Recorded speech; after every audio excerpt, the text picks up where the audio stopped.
ಎಲ್ಲರೂ ನಮಸ್ಕಾರ. ನೀವು ನೋಡ್ತೀರಾ ರೊಕ್ಕಾಂಟಿಕ್ ಯೂಟ್ಯೂಬ್ ಚಾನಲ್ ನಾರಾಯಣ್. ಸೊ ಇವತ್ತಿನ ನೋಡಿದಲ್ಲಿ ಅದ್ರ ಬಗ್ಗೆ ತಿಳಿಸ್ಕೊಡ್ತೀನಿ. ಅಂದರೆ ನೀವು ಫ್ಲಿಪ್ಕಾರ್ಟ್ನಲ್ಲಿ ಆರ್ಡರ್ ಮಾಡಿದ ಪ್ರಾಡಕ್ಟನ್ನು ಹೇಗೆ ಕ್ಯಾನ್ಸಲ್ ಮಾಡೋದಂತ ತಿಳಿಸ್ಕೊಡ್ತೀನಿ.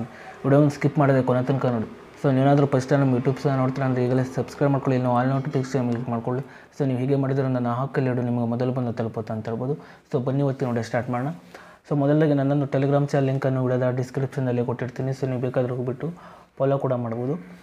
ಸೊ ಅದೇ ರೀತಿಗೆ ನಾನು ಹಿಂದಿನ ವಿಡಿಯೋದಲ್ಲಿ ಫ್ಲಿಪ್ಕಾರ್ಟನ್ನು ಹೇಗೆ ಅಕೌಂಟನ್ನು ಕ್ರಿಯೇಟ್ ಮಾಡಿ ಹೇಗೆ ಆರ್ಡರ್ ಮಾಡೋದಂತ ತಿಳಿಸ್ಕೊಟ್ಟಿದ್ದೀನಿ. ಸೊ ಆ ಒಂದು ವಿಡಿಯೋನು ಕೂಡ ಈ ಒಂದು ವಿಡಿಯೋದ ಡಿಸ್ಕ್ರಿಪ್ಷನಲ್ಲಿ ಹಾಕಿರ್ತೀನಿ. ಸೊ ನೀವು ಬೇಕಾದರೂ ಹೋಗ್ಬಿಟ್ಟು ವಿಸಿಟ್ ಕೂಡ ಮಾಡ್ಬೋದು. ಸೊ ಈಗ ಬನ್ನಿ ಆರ್ಡರ್ ಮಾಡಿದ ಪ್ರಾಡಕ್ಟನ್ನು ಹೇಗೆ ಕ್ಯಾನ್ಸಲ್ ಮಾಡೋದಂತ ನಾನು ತಿಳಿಸ್ಕೊಟ್ಟಿದ್ದೀನಿ. ಸೊ ನೀವು ಫ್ಲಿಪ್ಕಾರ್ಟ್ ಅಪ್ಲಿಕೇಶನನ್ನು ಓಪನ್ ಮಾಡಿದ ನಂತರ ನಮಗೆ ₹300 ಓಪನ್ ಆಗುತ್ತೆ ಅಂತ ಹೇಳ್ಬೋದು. ಸೊ ನಂತರ ನೋಡ್ತಿರ್ಬೋದು ನೀವು ಕೆಳಗಡೆ ಅಕೌಂಟ್ ಅಂದರೆ ನಿಮ್ಮೊಂದು ಆಪ್ಷನ್ ತೋರಿಸ್ತಿದೆ ನೋಡ್ತಿರ್ಬೋದು. ಸೊ ನೀವು ಇದ್ರ ಮೇಲೆ ಕ್ಲಿಕ್ ಮಾಡ್ಕೊಳ್ಳಿ. ಸೊ ನೀವು ಕ್ಲಿಕ್ ಮಾಡಿದ ನಂತರ ನಿಮಗೆ ₹300 ಓಪನ್ ಆಗುತ್ತೆ ಅಂತ ಹೇಳ್ಬೋದು. ನಂತರ ನೋಡ್ತಿರ್ಬೋದು ಇಲ್ಲಿ ನಿಮ್ಮ ಮೇಲ್ಗಡೆ ಆರ್ಡರ್ಸ್ ಅಂತ ನಿಮ್ಮೊಂದು ಆಪ್ಷನ್ ತೋರಿಸ್ತಿದೆ ನೋಡ್ತಿರ್ಬೋದು. ಇಲ್ಲಿ ನೀವು ಆರ್ಡರ್ಸ್ ಮೇಲೆ ಕ್ಲಿಕ್ ಮಾಡ್ಕೊಳ್ಳಿ. ಸೊ ನೀವು ನಂತರ ನಿಮಗೆ ₹300 ಓಪನ್ ಆಗುತ್ತೆ ಅಂತ ಹೇಳ್ಬೋದು. ನಂತರ ನೋಡ್ತಿರ್ಬೋದು ಇಲ್ಲಿ ನೀವು ಆರ್ಡರ್ ಮಾಡಿದ ನಿಮಗೆ ಇಲ್ಲಿ ಪ್ರಾಡಕ್ಟ್ ಕಾಣ್ತಿದೆ ನೋಡ್ತಿರ್ಬೋದು. ಸೊ ನೀವು ಇದ್ರ ಮೇಲೆ ಕ್ಲಿಕ್ ಮಾಡ್ಕೊಳ್ಳಿ. ಸೊ ನೀವು ಕ್ಲಿಕ್ ಮಾಡಿದ ನಂತರ ನಿಮಗೆ ₹300 ಓಪನ್ ಆಗುತ್ತೆ. ನಂತರ ನೋಡ್ತಿರ್ಬೋದು ಇಲ್ಲಿ ನೀವು ಕೆಳಗಡೆ ಕ್ಯಾನ್ಸಲ್ ಅಂತ ನಿಮಗೊಂದು ಆಪ್ಷನ್ ತೋರಿಸ್ತಿದೆ ನೋಡ್ತಿರ್ಬೋದು. ನೀವು ಇದ್ರ ಮೇಲೆ ಕ್ಲಿಕ್ ಮಾಡ್ಕೊಳ್ಳಿ. ಸೊ ನೀವು ಕ್ಯಾನ್ಸಲ್ ಮೇಲೆ ಕ್ಲಿಕ್ ಮಾಡಿದ ನಂತರ ನೋಡ್ತಿರ್ಬೋದು ಇಲ್ಲಿ ನೀವು ಕೆಳಗಡೆ ಕ್ಯಾನ್ಸಲ್ ಆರ್ಡರ್ ಮೇಲೆ ಕ್ಲಿಕ್ ಮಾಡ್ಕೊಳ್ಳಿ.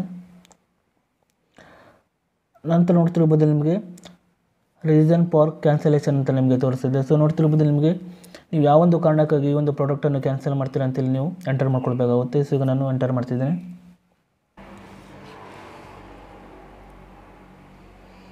ಸೊ ನಂತರ ನಿಮಗೆ ಬೇಕಾದ ಇಲ್ಲಿ ನೀವು ನೋಡ್ತಿರ್ಬೋದು ಇಲ್ಲಿ ಕಮೆಂಟ್ ಅಂತ ನಿಮ್ಗಂತ ತೋರಿಸ್ತಿದೆ ನೋಡ್ತಿರ್ಬೋದು. ಇಲ್ಲಿ ನಿಮ್ಮ ಏನಾದರೂ ಇಲ್ಲಿ ನೀವು ಎಂಟರ್ ಮಾಡ್ಕೊಳ್ಳಿ. ಸೊ ನಂತರ ನೋಡ್ತಿರ್ಬೋದು ಕೆಳಗಡೆ ಸಬ್ಮಿಟ್ ರಿಕ್ವೆಸ್ಟ್ ಮೇಲೆ ಕ್ಲಿಕ್ ಮಾಡ್ಕೊಳ್ಳಿ. ಸೊ ನೋಡ್ತಿರ್ಬೋದು ಕ್ಯಾನ್ಸಲೇಷನ್ ಕನ್ಫರ್ಮ್ ಅಂತ ನಿಮ್ಗೆ ತೋರಿಸ್ತಿದೆ ನೋಡ್ತಿರ್ಬೋದು. ಸೊ ನೀವು ಹೀಗೆ ಮಾಡಿಬಿಟ್ಟು ಫ್ಲಿಪ್ಕಾರ್ಟಲ್ಲಿ ನೀವು ಆರ್ಡರ್ ಮಾಡಿದ ಪ್ರಾಡಕ್ಟನ್ನು ಇಲ್ಲಿ ನೀವು ಕ್ಯಾನ್ಸಲ್ ಮಾಡ್ಬೋದು ಅಂತ ಹೇಳ್ಬೋದು. ಸೊ ಇವತ್ತಿನ ವಿಡಿಯೋ ಸ್ವಲ್ಪನಾದರೂ ಇಷ್ಟ ಆಗಿದ್ರೆ ಫ್ರೀಯಾಗಿ ಸಬ್ಸ್ಕ್ರೈಬ್ ಮಾಡ್ಕೊಳ್ಳೋ ಹಾಗೂ ಲೈಕ್ ಮಾಡಿ. ಮತ್ತೆ ಮುಂದೆ ಸಿಗೋಣ. ಜೈ ಹಿಂದ್, ವಂದೇ ಮಾತರಂ.